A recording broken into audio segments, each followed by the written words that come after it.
నమస్తే. Welcome to సనాతన stories. ఈరోజు మనం అర్ధనారీశ్వరుడు అంటే ఎవరు, ఆ పేరు ఎలా వచ్చింది అనేది తెలుసుకుందాం.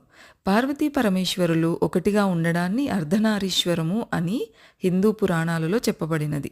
ఈ రూపానికి అసలు అర్థము పార్వతీ పరమేశ్వరులు తల నుండి కాలి వరకు సమముగా నిలువుగా ఉంటారంటే ఇద్దరి ఆలోచనలు ఆచరణలు ఒక్కటే అని అర్థము. లోకంలో భార్యాభర్తలు అన్యోన్యంగా తప్పు అయినా ఒప్పు అయినా ఆచరణలోనూ ఆలోచనలోనూ కర్మలోనూ కార్యాలలోనూ నిర్ణయాలలోనూ నిర్మాణంలోనూ ఒకటిగా చెరిసగముగా ఉండాలనేదే ఈ హిందూ పురాణాల అర్ధనారీశ్వరాన్ని చూపబడింది. అర్ధనారీశ్వరుడు అవతరించినది మాఘ బహుళ చతుర్దశి రోజైన మహాశివరాత్రి నాడు. జగతః పితరౌ వందే పార్వతీ పరమేశ్వరౌ అని స్తుతిస్తుంటాం కదా. జగత్తుకంతటికీ తల్లిదండ్రులు లాంటివారు ఆ పార్వతీ పరమేశ్వరులు.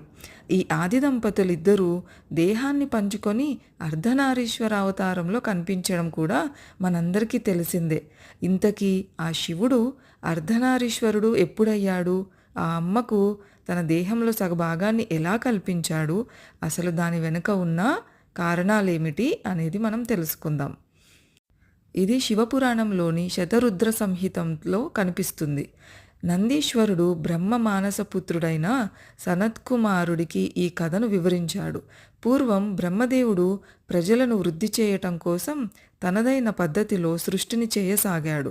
అలా తానొక్కడే ప్రాణులను రూపొందిస్తూ జీవం పోస్తూ ఎంతకాలంగా తన పనిని తాను చేసుకుపోతున్నా అనుకున్నంత సంఖ్యలో ప్రజావృద్ధి జరగలేదు. ఇందుకు ఎంతగానో చింతించిన బ్రహ్మదేవుడు పరమేశ్వరుడిని గురించి తీవ్రంగా తపస్సు చేశాడు. బ్రహ్మ చేసిన కఠిన తపస్సుకు మెచ్చిన శివుడు ప్రత్యక్షమయ్యాడు. సగం పురుషుడు సగం స్త్రీ రూపం గల దేహంతో ఆ శివస్వరూపం వెలుగొందసాగింది. పరమశక్తితో కూడి ఉన్న ఆ శంకరుడిని చూసి బ్రహ్మదేవుడు సాష్టాంగ ప్రమాణం చేసి అనేక విధాలుగా స్తుతించాడు. అప్పుడు శివుడు బ్రహ్మదేవుడితో బ్రహ్మ సృష్టికి సహకరించటానికే అర్ధనారీశ్వర రూపాన్ని తాను ధరించి వచ్చినట్లుగా చెప్పారు.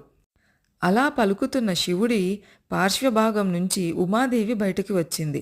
బ్రహ్మదేవుడు ఆ జగన్మాతను స్తుతించి సృష్టి వృద్ధి చెందడం కోసం సర్వసమర్థమైన ఒక రూపాన్ని ధరించమని తన కుమారుడైన దక్షకుడికి కుమార్తెగా జన్మించమని బ్రహ్మదేవుడు ఉమాదేవిని ప్రార్థించాడు. ఆమె బ్రహ్మను అనుగ్రహించింది. ఆ వెంటనే భవానీదేవి కనుబొమల మధ్య నుంచి ఆమెతో సమానమైన కాంతుల గల ఒక దివ్యశక్తి అక్కడికి అవతరించింది. పార్ట్ 2లో మిగతా స్టోరీ చూడండి.